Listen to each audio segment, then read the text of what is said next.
একটা সহজ দেবে, মানে এখানে একটা বড় সম্পাদ্য, এটা 5 নম্বর, এখানে একটা হয়ে গেল। আর এইখান থেকে এই যে আমি বলেছিলাম এই 13 উপপাদ্য 13 আর 12-র মধ্যে একটা, সেখানেও 5 5 10, 100% একদম। আর এই এই যে কোষে দেখি 20.2-এর এইখানে আছে সুষম বহুভুজের অন্তঃকোণ বহিঃকোণ নির্ণয়ের, এখান থেকে এইগুলোর থেকে একটা বা দুটো প্রশ্ন থাকবেই 100% এখান থেকে। তাহলে কোনো বাচ্চাকে যদি এইগুলো করান বা তোমরা যদি এইগুলোই করো, যে কটা আমি বলছি, ওই যে 12 13 আর ওই উপপাদ্য ওই ওই ওই চ্যাপ্টারটার ওখানে, আর এই চ্যাপ্টার 100% থাকবে। আর এই তো 12টা আরেকবার দেখিয়ে দিচ্ছি, এই যে 12টা এইভাবে, এইগুলো তো থাকছে এখানেই 10-15 নম্বর পাওয়া যায়, এইগুলো প্র্যাকটিস করে। এবার বাকি তো প্রথম দিকে বিভিন্ন ধরনের চ্যাপ্টার আছেই, যেমন অনুপাত সমানুপাত পড়বে, যেখানে কাজ যে এত অংশ একদিনে করে, এত অংশ দুদিনে করে, যে কাজের চ্যাপ্টারগুলো, সেটা ইম্পর্টেন্ট, ওখান থেকে একটা দেয়। তারপর অনুপাত সমানুপাতের মধ্যে যেমন ওই সিরাপ জলের অনুপাত, এই সবগুলো, এটাও খুব ইম্পর্টেন্ট দিয়ে দেয়, ওখান থেকে একটা করে থাকে। আচ্ছা, ঈশানের কথাটা একটু বলে নিয়ে তারপর কেউ কি বলছে বা সেটা আমি একটু শুনে নিচ্ছি। ঈশান এই চ্যাপ্টারটার কথা বারবার বলছো, এই যে আমাদের স্টুডেন্টগুলো এখানে দাগ দিয়ে রেখেছে, কিন্তু মোস্ট ইম্পর্টেন্ট, এই বাবা একটা কেউ পেন দাও, মোস্ট ইম্পর্টেন্ট। শুধু কোষে দেখি 1901 করলে হবে না, এর থেকেও কিন্তু মোস্ট ইম্পর্টেন্ট আছে, আমি তোমাকে একটু বলছি। যেমন এইখানে উৎপাদক বিশ্লেষণ, এইগুলোর মধ্যে একটু বেশি পড়ে, এই সবগুলোর মধ্যে উৎপাদক বিশ্লেষণ যেমন এত সহজ দেবে না, একটু ঘুরিয়ে ঘুরিয়ে দেয়, আর যদি দিতে চায় খুব ভালো। আর এইখান থেকে কিন্তু একটা, এই যে তুমি যদি ভালো করে 5-এর দাগ প্র্যাকটিস করো, এর মধ্যে থেকে একটা পড়ার চান্স, এগুলো কিন্তু খুব সহজ।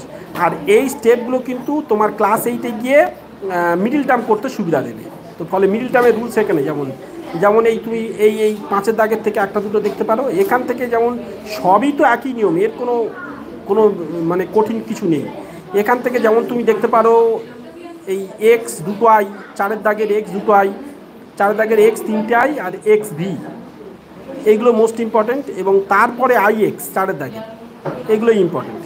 এবার উপরের দাগেরগুলো যেমন 2-এর দাগের থেকে এই যে কটা দাগ দেওয়া আছে, 2-এর দাগের আই ভি, তারপর 2-এর দাগের 3 ভিআই, এগুলো মোস্ট ইম্পর্টেন্ট। এর পরে পরে যেটা তোমাদের বলছি, প্রয়োগ একটু তার আগে নিজে করি, এখান থেকে একটা দুটো এইগুলো যেমন দেখে রাখবে। এবং 19-এর শুধু এক নয়, তোমার এইখান থেকে এইটা দেখতে হবে, এই চ্যাপ্টারটা ওখান থেকে বেশি, এখান থেকেই বেশি আসে, ওটার থেকেও এটা বেশি ইম্পর্টেন্ট। তবে এখানে কিন্তু কোনো কিছু বাদ দিয়ে যাওয়া যাবে না, এগুলো ভালো করে প্র্যাকটিস করতে হবে।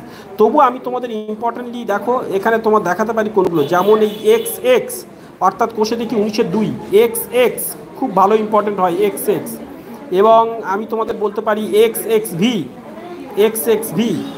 এবং তার সাথে সাথে দেখো একটু আবছা দেখাচ্ছে, তার সাথে সাথে আমি এই বাবা একটু আসতে, এক্স বি, এই যে যেগুলো গোল পাকানো আছে, এগুলোই মোস্ট ইম্পর্টেন্ট, যেগুলো আমি বলছি, ঠিক আছে। এইখানে এক্স আই এক্স একটা, এক্স আই এক্স আছে একটা, এগুলো ইম্পর্টেন্ট যেগুলো। এইখানে আছে এক্স আই ভি একটা, যেটা বলছি আমার নিচে চলে এসো, এইখানে যেমন এই ভি দুটো আই, 2-এর দাগের ভি দুটো আই, এইখানে আছে 2-এর দাগের 3 এক্স এইট আর 16 ওয়াই এইট, এইটা যেমন মোস্ট ইম্পর্টেন্ট, এটা প্রত্যেক বছরই পড়ার চান্স থাকে। আর এক্স আই, এইগুলো এক্স, তো ফলে এইগুলো মোস্ট ইম্পর্টেন্ট তোমার, এইগুলো দেখবে। আর এমনিতেই সাধারণত অন্যগুলোও দেখতে হবে, ওইগুলো শুধু দেখলে হবে না, ওগুলো ইম্পর্টেন্ট বললাম। এবং অন্য বাকি সব তোমাকে একটু ফলো করতে হবে এইগুলো। আচ্ছা, 16 নম্বর চ্যাপ্টার তোমাদের জানালাম। আচ্ছা, উৎপাদক বিশ্লেষণ তোমাকে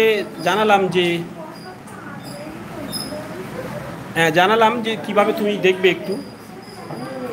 আচ্ছা, আসাদুল, জীবন বিজ্ঞানের সাজেশানটা আমি বোধহয় দিয়েছি চ্যানেলে, কি দেখো তো জীবন বিজ্ঞান। আচ্ছা ঠিক আছে, দেখছি।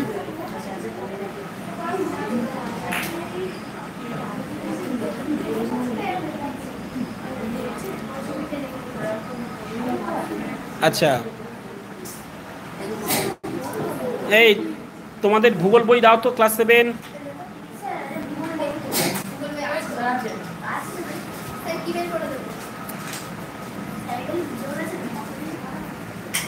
হ্যাঁ, 12 নম্বর চ্যাপ্টার আমি একটু আগে জানিয়ে দিলাম কোনগুলো ইম্পর্টেন্ট একটু।